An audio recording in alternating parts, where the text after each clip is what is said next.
So Mother's Day is 8 days away, which means that Mother's Day Connect is also 8 days away. I'm sitting across from Julie Mentor, the person who is the project leader for Embrace and also the person who is the driving force behind Mother's Day Connect. Before we get into the issue of gifts around Mother's Day Connect, what is MDC, Julie? So Mother's Day Connect is an opportunity for the women of South Africa to rally around the newest moms in the country for 1 hour on Mother's Day. So we come together and we form teams and we go to our local hospital and we bring Mother's Day cheer to all the new moms, respectfully and with love and warmth and kindness, as I said, for 1 hour on Mother's Day. So one of the things that the teams do, I know they've done this in the past, is that they get hampers and they get gift bags together so that all the moms they go to will get something, a little something.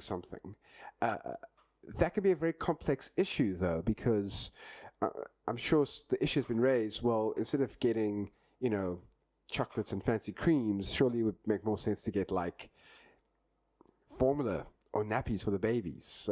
What is the thinking behind gifts on Mother's Day Connect? So we try to make it very clear to everyone who's keen to participate that gifts are not the focus of the day. As I say, the main focus of the day is really coming as a sisterhood of women of all different ages and from all different backgrounds and from all different parts of the country to celebrate moms. And your presence, as cheesy as it is Present. yeah, it's not the present. I mean, that's cheesy, but it's also a bit loaded. You're not there because we're not there because we're wonderful. We're just there because it's where the message is that this is what sisters do to support other sisters. But because it is Mother's Day and there is a culture of sort of gift and spoiling on Mother's Day, and we understand that gift giving is a love language for many people and it's a way that they show care, we say if that's what you want to do, then we welcome it. But we don't want it to be a point of stress for anyone who is either leading a team or participating in a team. When it comes to what to give mums, we have gift guides that you're able to download from our website in the download section.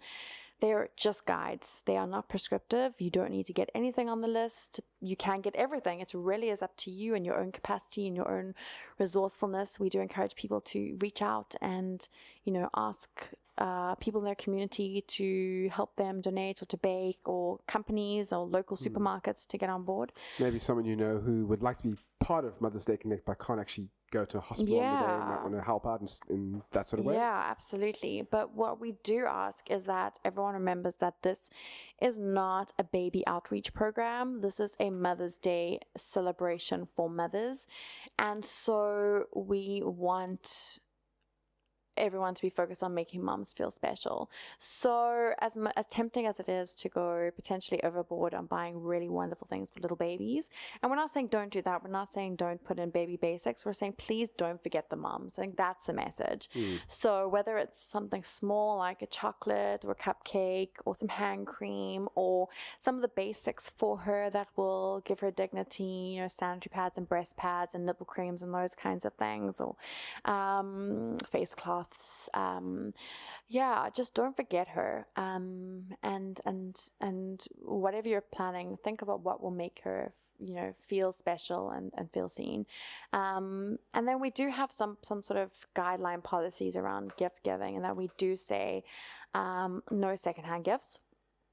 And that may also seem controversial. I know we do get some pushback on that, because the truth is that both of our children were, dressed frequently in secondhand clothing, and there is nothing wrong with hand-me-downs, right? We are sometimes dressed in secondhand clothes. Yes, we often are. Awesome. Thank you to friends for being generous. But the context of Mother's Day Connect is that, we're doing it in a country that has had a very fragmented and painful past, where people have been divided along socioeconomic lines, and there is a very, very strong charity mentality in our country that we're purposefully trying to disrupt with Mother's Day Connect. So we're making a statement with new items, or we're saying that we believe that everyone is valuable or something new and something good for them. And so we're saying, if you have secondhand items, if you've got like, your child's wardrobe that's in great condition, bring it to the hospital and leave it with the nursing staff and let them use their discretion as to which moms need which items, but don't be the one to hand it over, just in terms of what it signified. Bring something new and bring something special for that mom and for that mom's baby. And so that's how we frame it as well. We say it's for the mom and for the mom's baby, not for the mom and for the baby. And there is a little bit of a difference because babies are really cute and fresh and new, and it's easy to get drawn into wanting to spoil them because they're easy to spoil.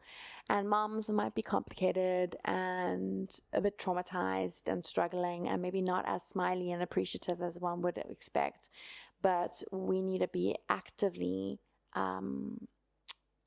portraying a message that says you are worthy, we respect you, and we see what you've done as a mom going through this incredible experience of childbirth, and we want to honor you with this token of our love. Luckily, though, your team leader will have got all that training and will actually understand the nuances around gift giving. At the very least, your team leader also has a connection with Julie, who can... With the city coordinator. The city coordinator who has a connection with Julie, right? Follow the hierarchy.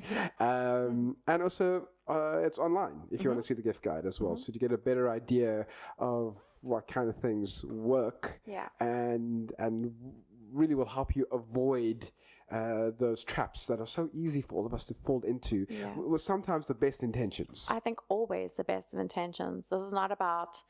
It's not a shame on you, finger wagging. No, absolutely not. It's just asking us to be intentional around thinking through what gifts represent in the context of where we're coming and where we're coming from, and to make sure that the messages that we're trying to give to the moms are received within the spirit that we're trying to give them.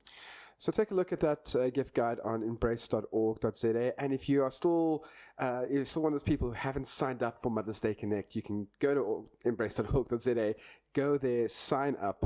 If you're thinking about it and umming and ahhing, maybe a bit nervous about it, hopefully this has helped you a little bit. Go, make sure that you're part of it. I might be speaking out of turn here, but I don't know of many people who regret doing Mother's Day Connect in the last 2 years. You won't be the first one. So go sign up, be part of Mother's Day Connect 2018. And where else can they connect with you, Julie? Yeah, Facebook, Instagram, just search for Embrace or Embrace ZA. And we love chatting with you and we love hearing your stories. If you were a part of Mother's Day Connect last year, share your experiences with people who are doing it for the first time and encourage them.